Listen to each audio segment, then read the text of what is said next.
different people remembers Bruce Lee differently. To many, he's one of the greatest martial artists of all time. Also an icon of peak body fitness, a teacher of immense wisdom. Empty your mind. Be formless, shapeless, like water. An inspiration for a nation. 中國人唔係病夫。 A star who punched his way through racism. A man of charisma. And a very sexy gentleman. But to me, he's one of the greatest filmmakers in the history of action cinema. Single-handedly changed how martial arts movies are made. How so? Well, here's a small example. When Bruce Lee first brought his kung fu to the TV screen, he was so fast. Even in a restrictive costume, his movement showed up as a blur, and they have to overcrank the camera to compensate. In other words, he brought something new. The industry has to change and adapt. Now that's a sign of a great filmmaker. In this two-part retrospective, we will go through all 4.5 movies starring Bruce Lee, and examine how Bruce Lee changes martial arts cinema from this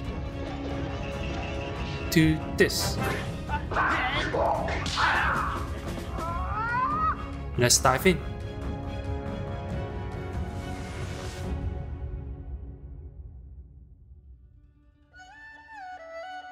Our story begins before Bruce Lee. Like many cinema from around the world, Chinese cinema is a continuation of its theater and opera tradition. And since many opera performance includes actions, martial arts cinema naturally follows the same formula. Although much of the early Chinese martial arts films are now lost, looking at the remaining ones shows noticeable similarities between what's on screen and what's on stage. Fast forward to the 1960s, the style is much the same. Jumps, flips, big operatic movement. Action is poetically simple. You see an attack, a counter-attack, and a reaction. The battle happens in the edit, and your imagination fills the gap. It's called wuxia, stories of traditional Chinese folk heroes. Big movements,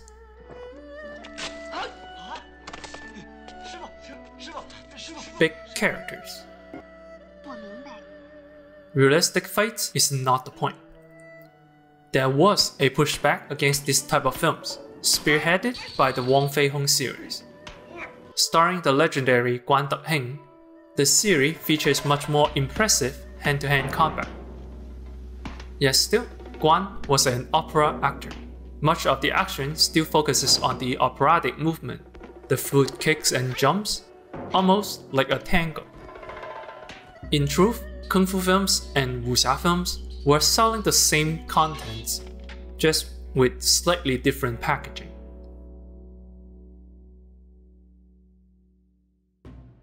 After living in the US for over 10 years, Bruce Lee returned to Hong Kong, having fed up with only getting supporting roles in Hollywood. Don't get me f***ing started.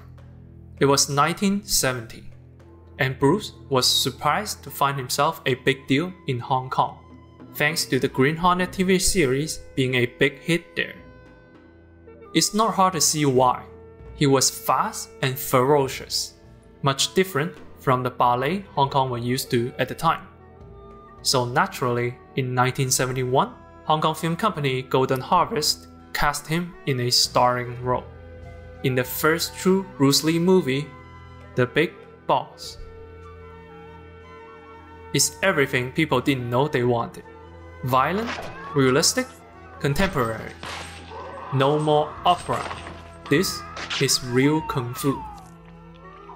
Bruce Lee plays an uneducated country boy, Cheng Chao-an, who works in an ice factory. 我唔知做咩。 Unbeknown to him, the factory is a front for a drug smuggling operation. 啲咩嚟㗎？ After a few workers being killed for discovering the truth, Cheng, ever the good man, investigates, digging himself deep into the crime world. Right off the bat, the setting is different from what came before. No more folk heroes, it's an ordinary worker in a contemporary crime drama. And the martial arts aren't the fancy, classy stuff either. It's brutal, direct, and to the point. No more dancing around. Every punch and kick are intended to kill. I mean, the difference is night and day, I don't need to explain much, but it's worth stressing that this movie is really the first of its kind. And it was 1971, Star Wars hasn't come out, and Sean Connery was still James Bond. Actions like these, they were mind-blowing. Of course, you can't be perfect the first time through. You can see the filmmakers have no idea how to compose for realistic actions. Much of the film language were holdovers from wuxia films. All too often, shots are too wide. A tradition that works well with big acrobatic movement of wuxia, but fails to emphasize the body in close quarters combat. And when the camera is close, it's too close. Camera frames the action from the waist up, leaving little room for the kicks. This conflict between old and new even manifested on set. During the filming, the director called the production company and complained, saying that Bruce doesn't know how to fight. People called him Lee Free Kicks, because that's all he does.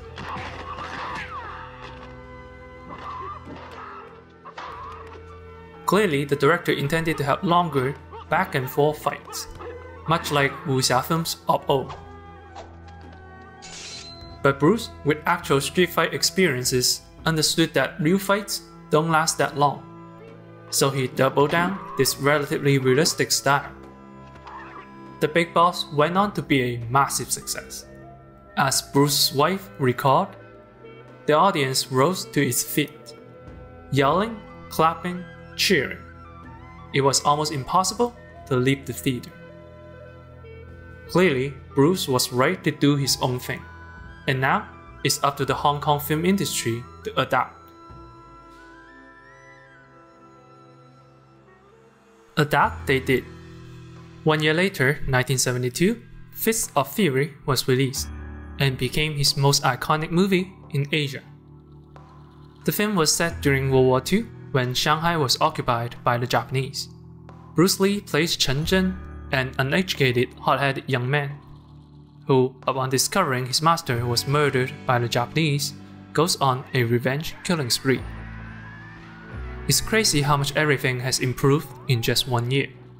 The film itself takes on a much more dramatic tone, taking much more inspiration from contemporary Chinese plays, such as Thunderstorm. While in The Big Boss, you can kinda see Bruce phoned in his performance. In Fists of Fury, Bruce gave it his all. Supposedly, Bruce wasn't by his father's side when he passed away, and this is how Bruce reacted when he arrived at his father's funeral. Much of Bruce Lee's persona is also amplified. This humble yet gung-ho attitude is stronger than ever. 我少讀書，你唔好呃我。 Other Bruce Lee icons like toplessness, won on many fights,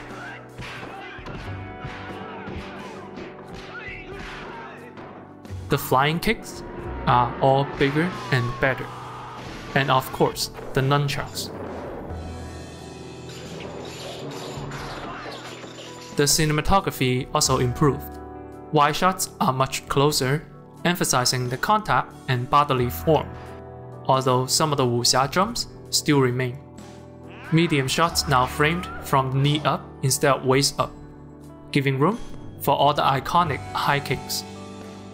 In short, in just 2 films, Bruce Lee led to the creation of a new genre, forever splitting kung fu movies from wuxia movies.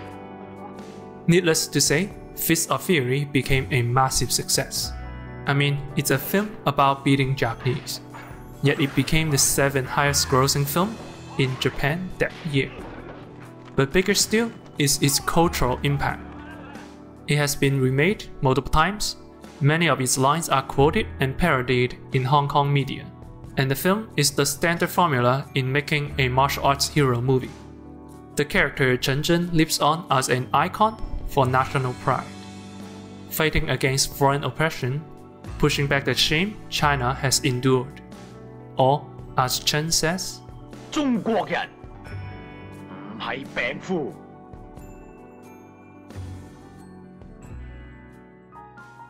From 1969 to 1972, Bruce Lee single-handedly transformed the landscape of Kung Fu cinema and kicked his way into people's heart.